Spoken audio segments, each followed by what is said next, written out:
오늘 우리에게 주실 하나님의 말씀은 사도행전 20장 17절 말씀부터 24절 말씀까지입니다. 바울이 밀레도에서 사람을 에베소로 보내어 교회 장로들을 청하니 오매 그들에게 말하되 아시아에 들어온 첫날부터 지금까지 내가 항상 여러분 가운데서 어떻게 행하였는지를 여러분도 아는 바니 곧 모든 겸손과 눈물이며 유대인의 간계로 말미암아 당한 시험을 참고 주를 섬긴 것과 유익한 것은 무엇이든지 공중 앞에서나 각 집에서나 거리낌 없이 여러분에게 전하여 가르쳤고 유대인과 헬라인들에게 하나님께 대한 회개와 우리 주 예수 그리스도께 대한 믿음을 증언한 것이라. 보라 이제 나는 성령에 매여 예루살렘으로 가는데 거기서 무슨 일을 당할지는 알지 못하노라. 오직 성령이 각 성에서 내게 증언하여 결박과 환난이 나를 기다린다 하시나 내가 달려갈 길과 주 예수께 받은 사명 곧 하나님의 은혜의 복음을 증언하는 일을 마치려 하면은 나의 생명조차 조금도 귀한 것으로 여기지 아니하노라. 아멘. 추석 명절이 다가오고 있습니다. 이 시기에는 서로 선물들을 많이 하죠. 최고의 선물이 뭘까? 요즘에는 건강식품들이 이렇게 선물로 많이 주고받습니다. 건강해져서 내 옆에서 같이 있어 주십시오. 나를 위해서 기도해 주십시오. 뭐 이런 의미가 담겨 있다고 생각을 합니다. 그러면 우리가 줄 수 있는 최고의 선물은 무엇일까? 사랑의 표현인데 최고의 이웃 사랑은 저는 전도라고 믿습니다. 왜냐하면 그 생명을 구원하는 일이고 생명을 살리는 일이기 때문에 이것보다 더 큰 사랑, 더 큰 선물은 없겠지요. 이제 명절 기간에 우리는 많은 사랑하는 사람들을 만날 겁니다. 그러면 그 만나는 사람들에게 우리가 전도자로서 어떤 삶을 살아야 될까? 오늘 말씀을 통해서 저는 그 전도자의 삶에 대해서 얘기를 하고 싶습니다.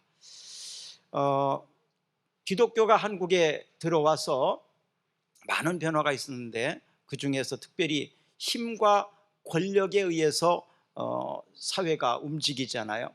남녀 차별의 문제나 또 노예와 노비와 주인과의 관계, 뭐 이런 권력으로 인한 계층, 뭐 이런 것들이 많이 있었는데 기독교 복음이 들어오면서 차별이 없는 주인과 노예가, 또 남자와 여자가, 또 어린아이와 어른들이 그것으로 말미암아 차별받지 않는 이런 정신을 가르쳐 줍니다. 이것을 성경은 종의 정신이라고 말할 수 있습니다. 종의 정신, 종의 정신으로 섬기는 것, 이것을 실천하는 것, 이것을 오늘 본문을 통해서 가르쳐 주고 있는데요. 종을 둘로스라고 그러죠. 둘로스. 이것은 소유권이 없다는 얘기입니다. 종에게는 소유권이 없습니다. 또 종이 어떤 선한 일을 했어도 보상이 없습니다. 그리고 종은 어떤 일을 맡기든지 불평할 수가 없습니다. 종은 주인에게 절대적으로 순종해야 되는 것이 바로 종의 존재입니다. 바울은 전도자로서 자신의 삶을 되짚어 보면서 교회를 섬겼던 것들에 대하여 이야기를 하고 있는데, 특별히 여기는 장로들을 초청해서 말씀을 전했다 이렇게 나옵니다. 그러면서 그들에게 자기는 모범을 보였다라고 말합니다. 자기가 본이 되었다라고 말합니다. 설교는요, 말로 하는 것이 아닙니다. 말보다 중요한 것이 삶입니다. 말은 능력이 없습니다. 내 삶이 행동으로 그 말을 뒷받침할 때 사람들에게 감동을 줍니다. 그리고 힘이 있습니다. 특별히 오늘 본문은 고별 설교와 같은 그런 내용입니다. 그래서 자기가 지금까지 쭉 살아왔던 거, 자기가 설교하면서 행동했던 그런 것들을 당신들이 옆에서 봐왔지 않느냐, 이렇게 말하고 있습니다. 자, 대단한 이야기죠.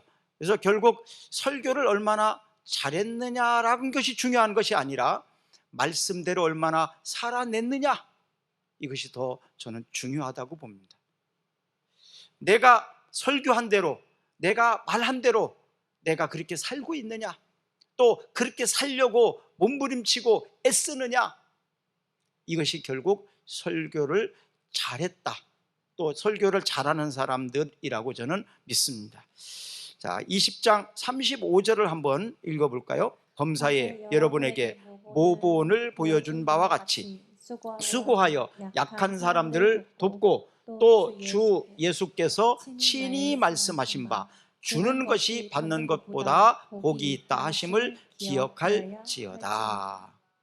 범사의 모든 일에 모범을 보였다고 사도 바울은 얘기를 하고 있습니다. 이렇게 말하려면 어떻게 살아야 될까요?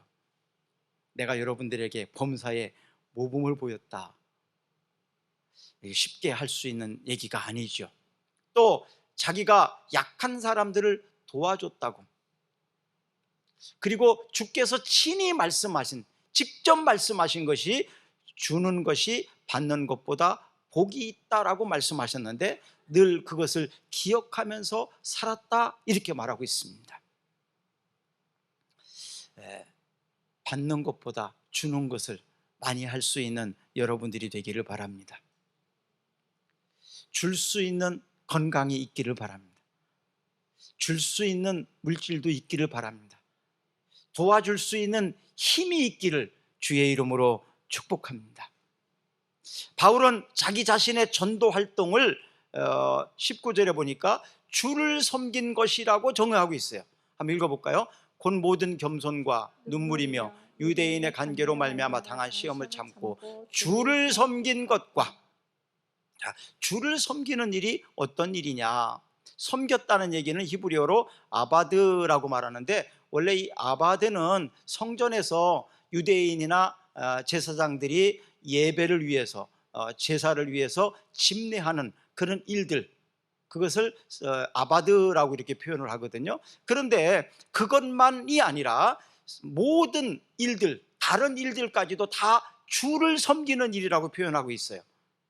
그러니까 주의 이름으로 하는 거, 주님이 기뻐하시는 일을 위해서 하는 거, 주님이 내게 부탁하시고 내게 주신 사명을 따라 사는 것, 이 모든 것들은 다 주를 위한 것이라고 이렇게 말할 수가 있습니다.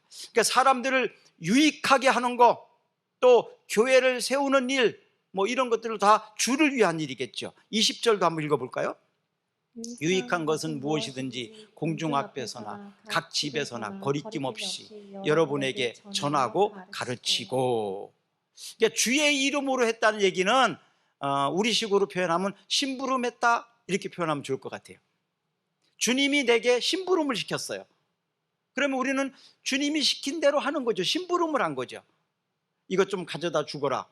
그럼 내가 직접 만들어서 주는 선물이 아니라 주님이 심부름 시킨 것을 나는 전달했을 뿐이다, 이런 의미죠. 그러니까 주님의 일이죠. 왜? 주님이 내게 시켰으니까 나는 심부름을 한 거지요.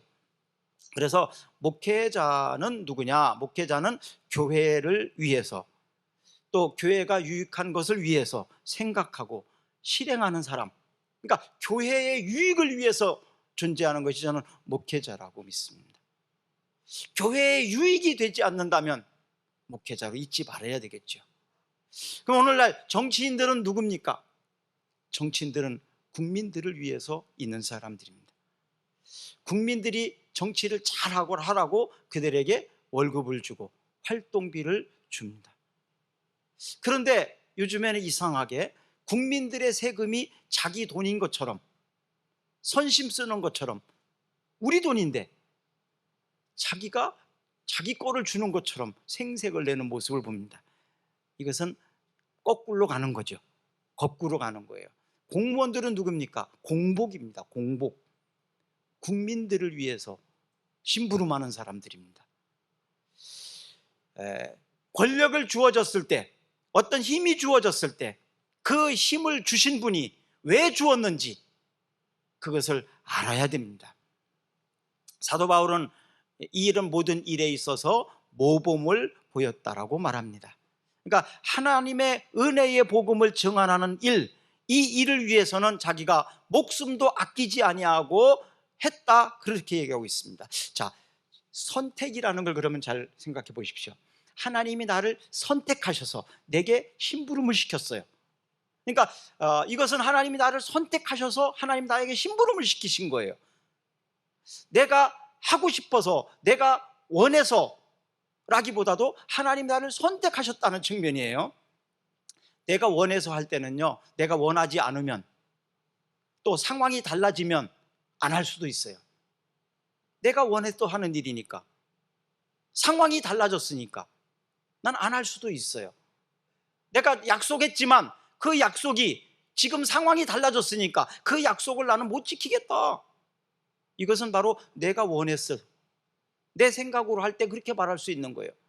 그러나 하나님이 선택해서 했을 때에는 그런 상황이 되었다 할지라도 하나님의 약속이, 하나님의 명령이 거두어지지 않는다면, 바꾸어지지 않는다면 어떤 상황에서라도 우리는 그 일을 해야 된다, 이 말입니다. 자, 여러분 마트를 가시죠. 좀 큰 마트를 가면 그 장 본 것을 담아서 끌고 가는 거 있어요. 그 뭐라 그러죠? 카트라고 그러나요? 카트? 예, 물건을 담아서 가지고 다니기가 힘들으니까 담아서 가지고 다닙니다. 그런데 물건을 사려면 여러 군데를 막 다니잖아요. 왔다 갔다 하잖아요. 그런데 그 마트에서 거기다 물건을 담아놓고 그냥 아무 데나 놓고 또 전혀 보이지도 않는 데 가서 물건을 가져오고 막 그래요. 그냥 길거리에 그냥 커트가 막 서 있어요. 그런데요, 어느 한 곳을 그 카트를 지나가고 난 다음에는 절대 따로 안 둬요. 눈을 떼지 않아요. 자기 옆에 두고 아니면 끌고 다니면서 합니다. 끌고 다닙니다. 그 통과한 곳이 어딘지 아십니까? 계산대입니다. 계산대를 통과하기 전에는 아무 데나 놔도 상관없어요. 어차피 계산 안 하는 거니까, 내 거 아니니까. 없어지면 다시 갖다 놓으면 되는 거죠 뭐. 그런데 계산대를 딱 통과하고 난 다음에는 아무 데나 놓지 않아요. 왜? 이제 그거는 내가 계산을 했고 내 것이니까, 내가 선택한 것이니까. 여러분, 이 선택이라는 의미가, 하나님이 나를 택하셨다는 의미가 계산대를 통과했다는 의미입니다. 하나님께서 나를 값주고 사셨어요. 그렇기 때문에 하나님은 나를 아무데나 방치해 두지 않아요.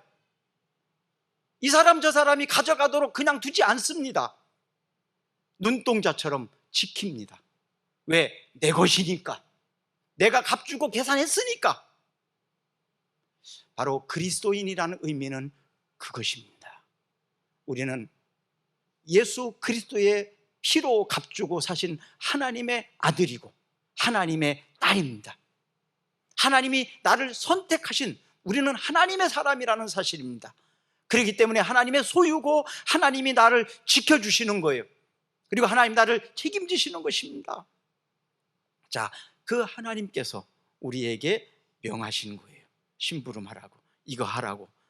자, 사정이 여의치 않았다고, 내가 원하지 않는다고 내 마음대로, 그렇기 때문에 행동할 수가 없는 것입니다. 그만둘 수도 없습니다. 오늘 본문 한번 22절을 한번 읽어볼까요? 22절 읽어봅니다. 오라, 이제 나는 성령에 매여 예루살렘으로 가는데 거기서 무슨 일을 당할지는 알지 못하노라. 야, 거기에 보니까 뭐라고 되어 있어요?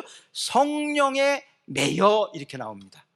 성령에 매여, 이것은 성령의 이끌리심에 의해서, 성령이 지시하는 것에 의해서, 성령께서 감동해 주시는 것에 의해서, 성령이 말씀하시는 것에 순종함으로 이런 의미가 있는 거예요. 그러니까 사도 바울이 복음을 전하고 어떤 내가 마음도 이곳 갔다 저곳 갔다 뭐 계획한 대로 하는 것이 아니라 성령께서 이끄시는 대로, 성령께서 감동 주시는 대로, 그러니까 성령에 붙들려서 자기는 살았다, 이런 의미. 성령에 매여서 살았다, 그런 얘기입니다. 그러니까 어떤 상황이라도, 어떤 사정이 여의치 않던 상관이 없어요. 성령께서 이끄시는 대로 순종하며 살았다고 바울은 그렇게 고백을 하고 있습니다. 자, 하나님께서는 우리에게 섬겨야 될 사람들을 보내주셨습니다. 또 이번 주에 하나님께서 섬기라고 보내주실 사람도 있을 것입니다. 오래간만에 만나는 친척들과 친구들도 우리는 보게 될 것입니다. 하나님께서 여러분들이 섬기라고 그분들을 보내주실 겁니다. 또 보내주셨습니다. 그렇기 때문에 우리는 이들을 바울의 말에 의하면 어떻게 해야 되느냐? 아낌없이 그들을 섬겨주라는 얘기입니다.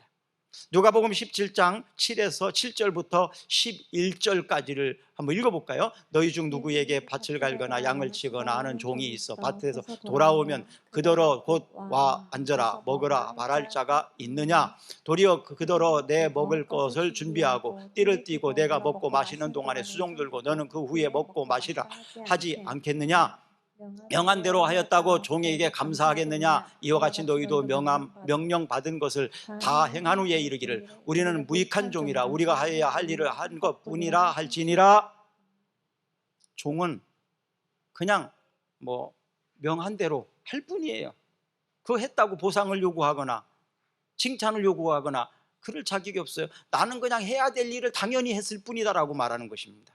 주님께서 우리에게 심부름을 시킬 때 우리는 그냥 당연히 한 거예요. 그것이 자랑할 만한 것이 아닙니다. 교만할 것도 아닙니다. 오늘 본문 19절을 또 읽어볼까요? 한번. 곧 모든 겸손과 눈물이며 유대인의 관계로 말미암아 당한 시험을 참고 주를 섬긴 것과 거기에 보니까 모든 겸손이라 나오죠. 모든 겸손. 이 모든 겸손이라는 것은 온전한 겸손이라는 의미예요. 그러니까 겸손하는데 어떤 상황에서도 누구를 만나든지 항상 겸손해야 된다는 거예요. 나보다 힘 있는 사람 앞에서는 겸손하기가 쉽죠. 나보다 힘이 없는 사람, 나보다 나이 어린 사람, 그런 사람에게 좀 함부로 하려고 하는 경향들이 있잖아요. 겸손하지 못할 때가 있습니다. 그런데 어떤 사람을 만나든지 어떤 상황 속에서도 항상 겸손해야 된다는 얘기예요. 내가 이런 일까지 해야 돼? 내가 이런 취급을 받으면서 해야 돼? 그것은 사람의 생각입니다. 성령께서는 그 생각을 좋게 생각하지 않습니다. 우리 이건아 집사님하고 황성 집사님이 이제 수요일 날 출국하잖아요. 그러니까 야긴이하고 보아하고 세아하고 이 3남매만 집에 있잖아요. 그래서 물어봤어요. 어저께. 야, 야긴아 너 시골 어떻게 가냐? 그랬더니 기차를 타고 가면 된대요. 그래서 제 생각에는 기차를 사고 3명이 가려면 여기서 거기가 이렇게 한번 탁 서울이든 대전이든 이런 식으로 가는 게 아니라 기차를 익산 가가지고 또 갈아타가지고 이렇게 이렇게 대천을 가야 되고 막 복잡한 거 알거든요. 그래서 어차피 내가 시간 있으니까 태워주고 싶은 마음이 있어가지고 내가 태워다 줄까? 그랬더니 기차 타는 것도 재밌다고 그냥 간대요. 부담스러워서 그런 것인지. 그래서 표 안 끊어놓으면 제가 데려다 주려고 표 꺼내놨냐 그랬더니 표 예매해놨대요. 여러분 정말 우리가 마음이죠, 그렇죠? 마음이죠.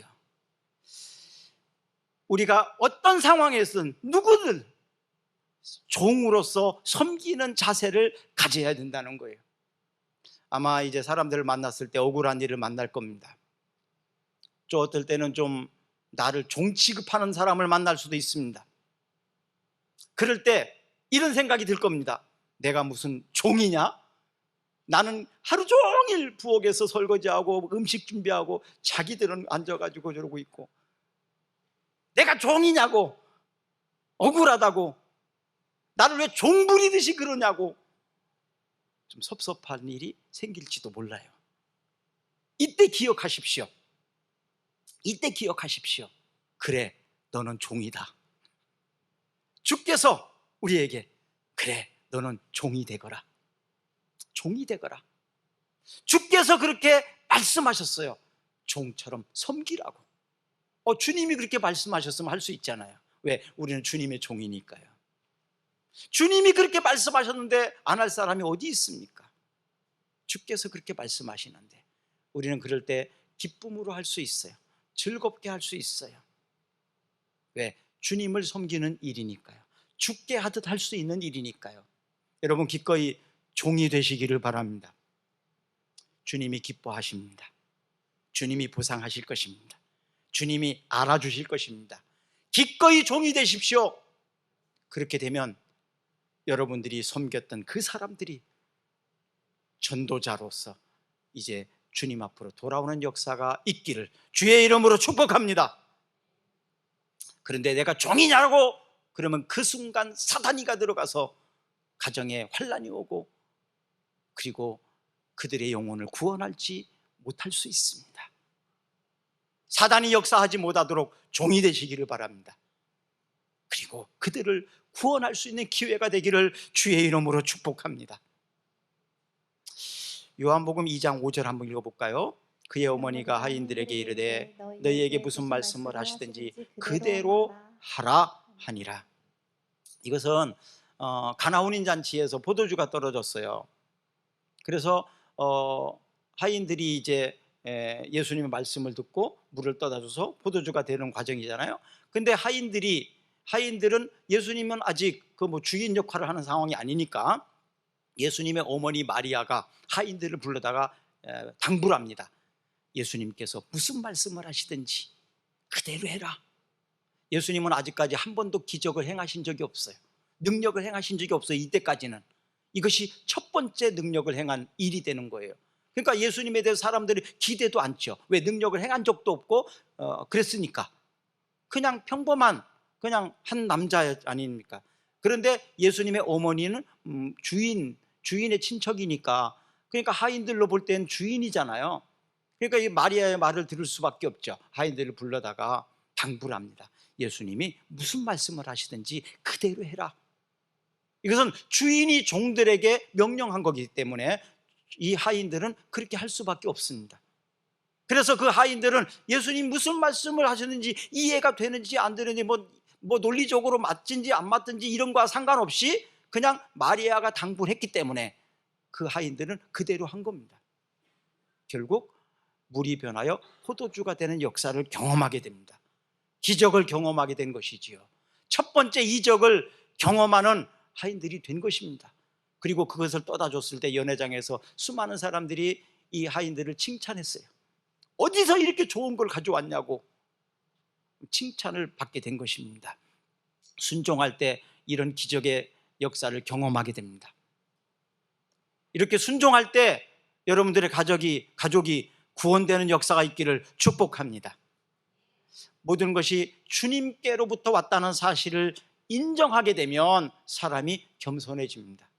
내가 한 거야 그럼 교만해지거든요. 그런데 모든 것이 주님께서 하신 거야, 나는 그냥 심부름만 했을 뿐이야, 그러면 교만해질 것도 없어요. 내가 한 것도 아니고 어차피 나는 심부름만 한 거니까. 자, 그러면 겸손해질 수 있습니다. 고린도전서 4장 7절 한번 읽어볼까요? 누가 너를 남달리 구별하였느냐? 내게 있는 것 중에 받지 아니한 것이 무엇이냐? 내가 받았은즉 어찌하여 받지 아니한 것 같이 자랑하느냐? 자기 것도 아니면서 생색내고 자랑하는 사람들이 우리 주변에 너무 많잖아요. 아낌없이 섬기는 사람은 또 자신의 역할을 다하는 사람입니다. 오늘 설교 제목이 아낌없는 섬김이잖아요. 그래서 아낌없이 섬기는 사람은 자신의 역할을 다하는 사람이 바로 아낌없이 섬기는 사람들입니다. 내 존재의 이유를 아는 사람, 내 역할을 아는 사람, 그것을 아는 사람이 바로 아낌없이 섬기는 사람인데요. 요한복음 1장 20절에서 23절 읽어볼까요? 요한이 드러내어 말하고 숨기지 아니하니 드러내어 하는 말이 나는 그리스도가 아니라 한데 또 묻되 그러면 누구냐? 내가 아니냐? 나는 아니라. 또 묻되 내가 그 선지자 대답하되 아니라. 또 말하되 누구냐? 우리를 보낸 이들에게 대답하게 하라. 너는 내게 대하여 무엇이라 하느냐? 이르되 나는 선지자 이사야 말과 같이 주의 길을 곱게 하려고 광야에서 외치는 자의 소리니라.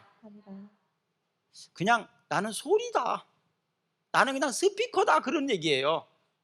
이 말씀은 내가 하고 싶어서 하는 게 아니라, 내 생각이 아니라, 내게서 나온 것이 아니라 나는 그냥 스피커야.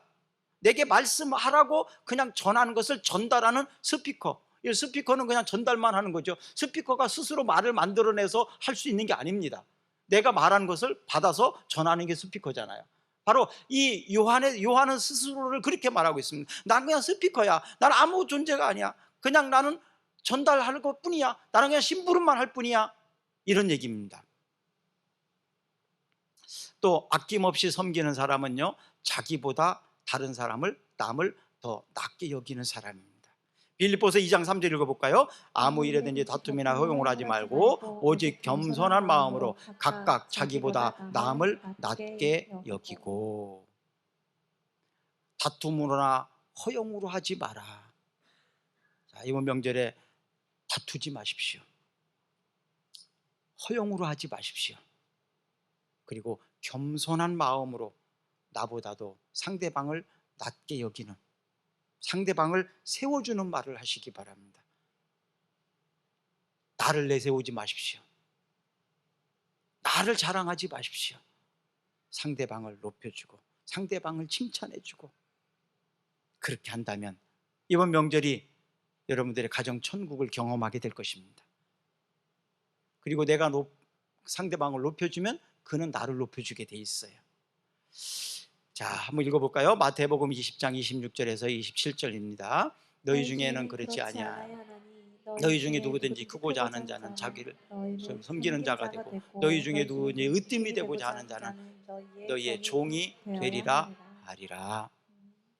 크고자 하는 자는 섬기는 자가 되고, 으뜸이 되고자 하는 자는 종이 돼야 된다. 섬기는 사람이 사실은 능력이 있는 사람입니다. 능력 없는 사람은 능력 있는 사람을 섬길 게 마땅히 없어요. 능력이 있으니까 섬길 수 있는 거예요. 으뜸이 되고 싶습니까? 그럼 종이 되십시오. 그것이 바로 으뜸이 되는 길이라고 말씀하십니다. 그러면 주님께서 그렇게 말씀만 하시고 주님은 안 그렇지 않느냐? 아니요. 볼까요? 마태복음 20장 28절입니다. 인자가 온 것은 섬김을 받으려 함이 아니라 도리어 섬기려 하고 자기 목숨을 많은 사람의 대속물로 주려 함이니라. 예수님은 친히 섬김을 받으려고 내가 온 게 아니다. 내가 섬기려고 왔다. 이렇게 말하고 있어요. 내 목숨을 대속물로, 그러니까 목숨까지 줄 수 있는 섬김이 바로 예수님이 하신 모범이었습니다. 자, 누구를 만나든 여러분들이 어디를 가든 대접받는 장소로 가지 마시고 섬겨주러 가시기를 바랍니다. 사람들은요, 대접받는 데를 찾아갑니다. 대접받고 싶어서, 인정받고 싶어서. 봉사하는 곳, 섬기는 곳을 찾아가는 사람은 많지 않아요. 대접받는 곳은 안 가도 괜찮아요. 근데 섬기어야 되는 곳은 반드시 가십시오. 꼭 가십시오. 내가 섬기지 아니하면 그들을 섬겨줄 사람이 없을지도 모릅니다. 섬기지 않아도 괜찮아요. 그럼 그들은 어떻게 될까요? 내가 섬겨주지 않으면 그 아이는, 그 학생들은 어떻게 될까요? 내가 도와주지 않으면, 내가 지켜주지 않으면 그 아이들은 어떻게 될까요? 위험한 일에 방치되지 않을까요? 내가 섬겨주지 않아도 괜찮을 만큼 우리는 그런 양심을 갖지 못합니다. 양심상 섬겨줘야 돼요. 그것을 보고 어떻게 안 섬깁니까? 어떻게 봉사하지 않을 수가 있습니까? 그 상황 속에서. 그렇게 우리는 냉정한 사람이 아니잖아요. 그렇죠? 모르는 척 해도 괜찮은 그런 사람은 아니잖아요. 그냥 모르는 척하고 만약에 우리가 지나쳤다면 두고두고 후회할 거예요.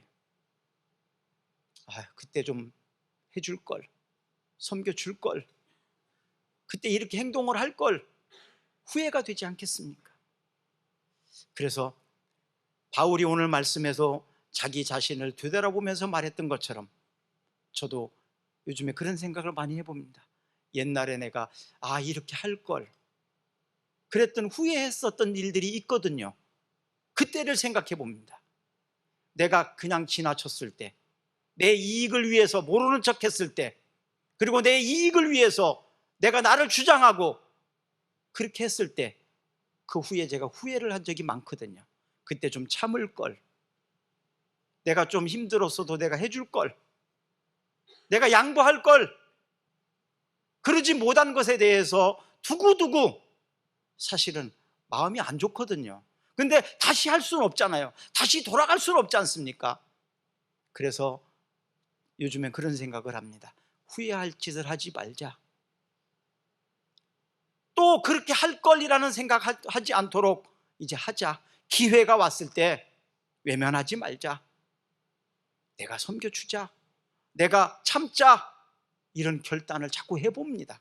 쉽지는 않아요. 쉽지 않지만 노력을 합니다. 예수님께서 이 땅에 오신 것은 섬김을 받으려고, 대접받으려고 온 것이 아니라고 말합니다.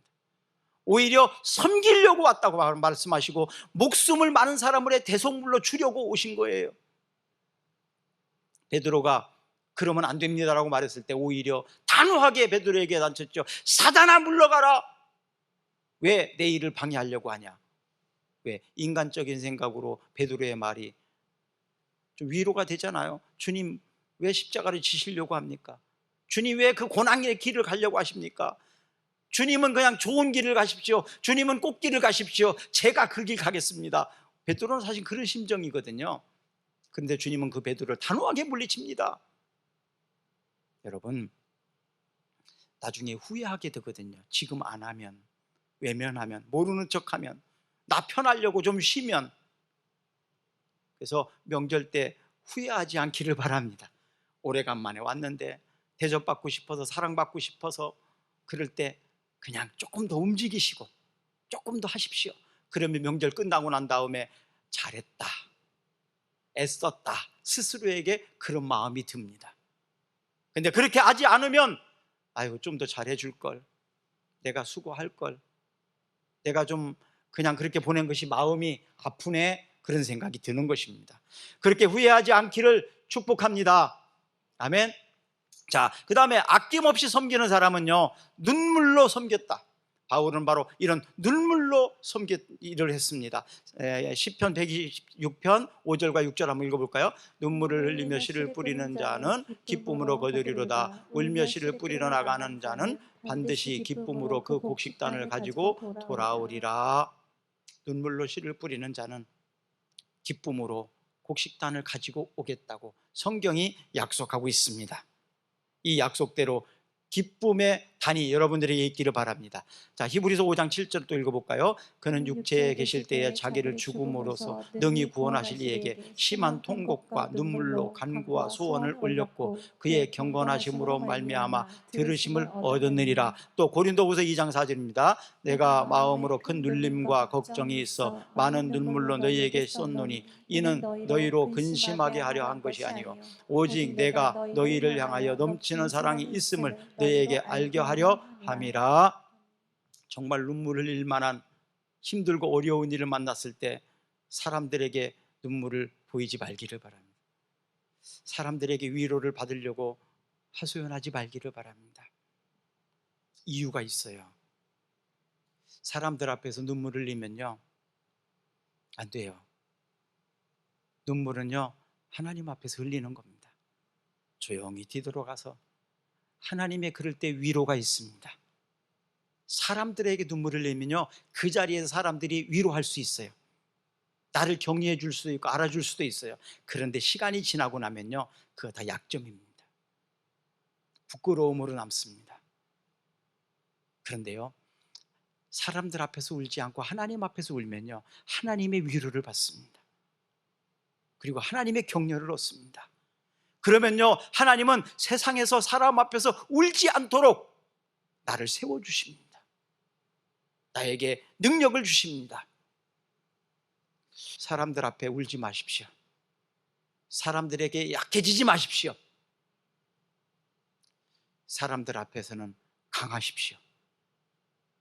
수용하고 포용할 수 있는 넉넉함이 있으십시오.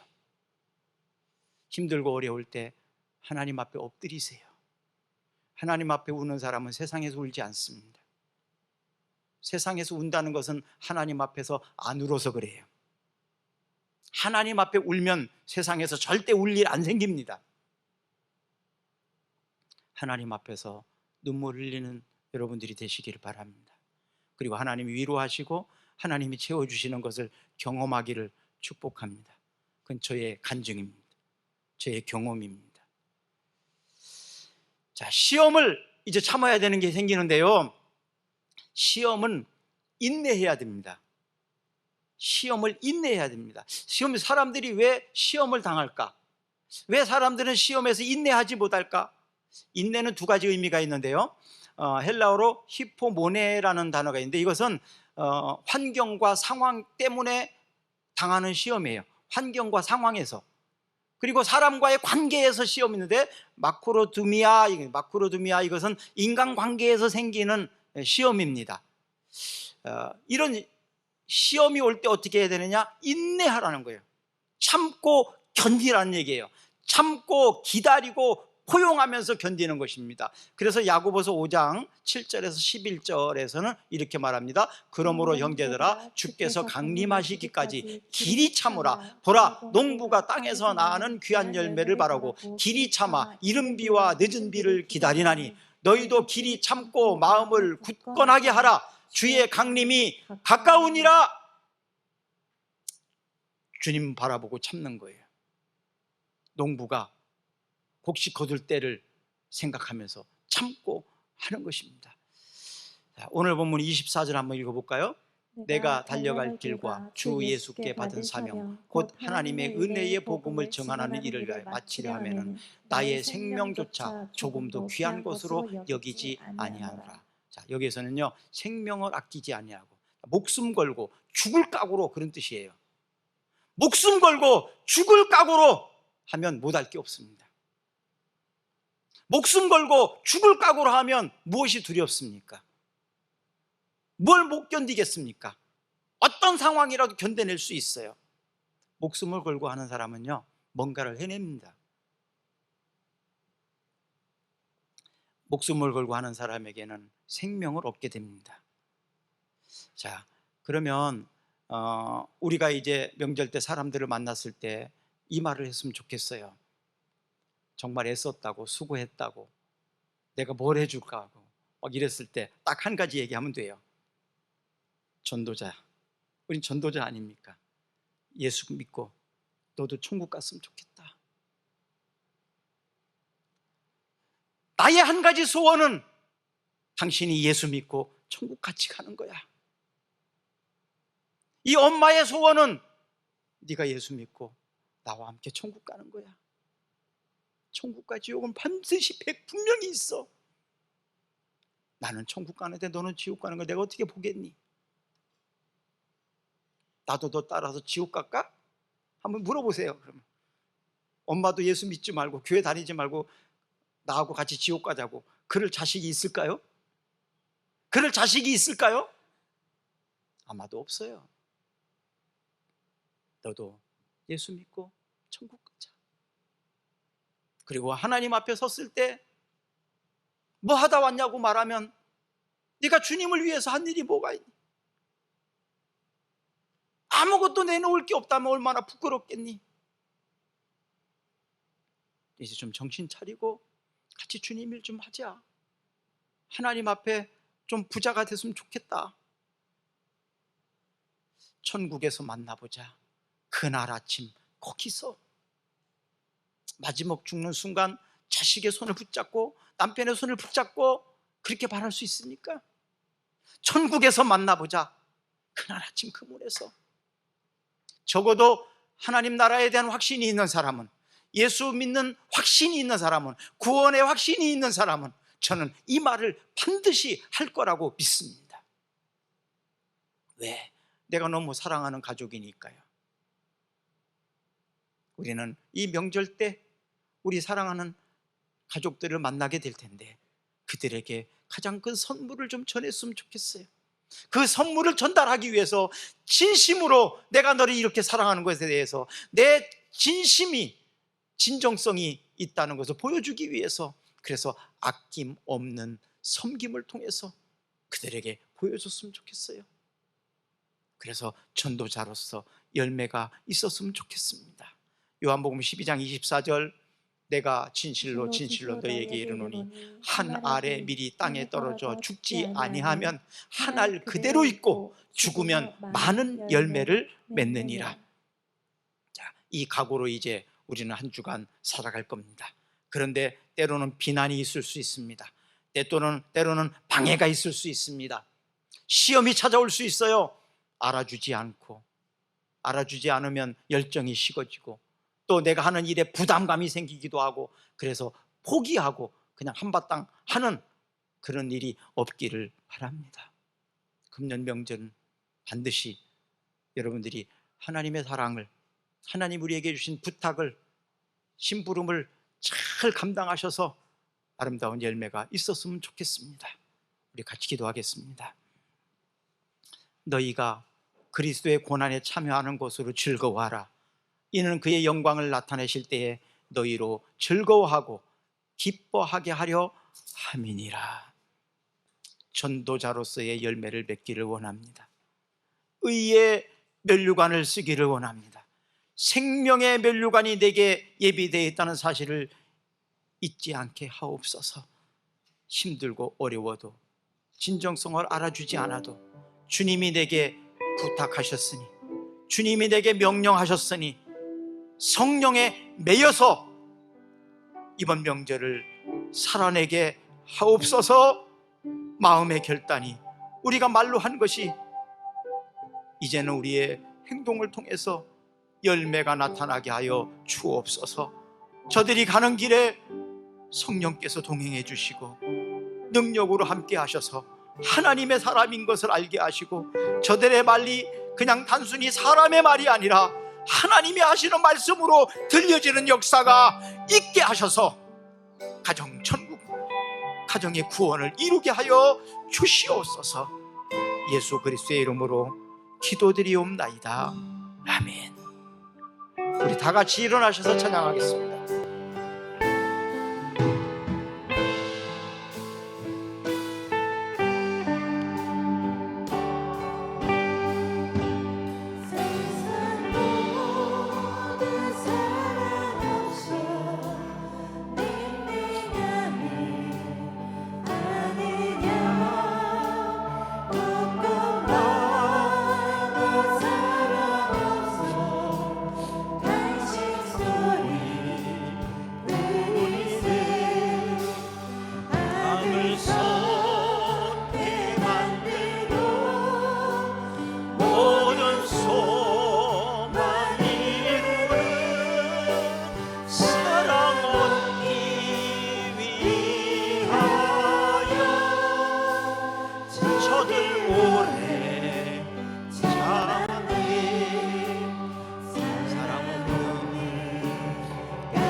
실망하겠네. 예수 사랑 가지고 예수 사랑 가지고 나타내지 않으면 저들 실망하겠네. 기갈중에 있는 영혼 사랑받기 원하며 아이들도 소리질러 사랑받기 원하니 저들 소리 들을 때 가서 도와줍시다. 만민중에 나가서 예수 사랑 전하지. 예수 사랑 전하지. 예수 사랑 전하지. 빛을 나가서 예수 사랑 전하세.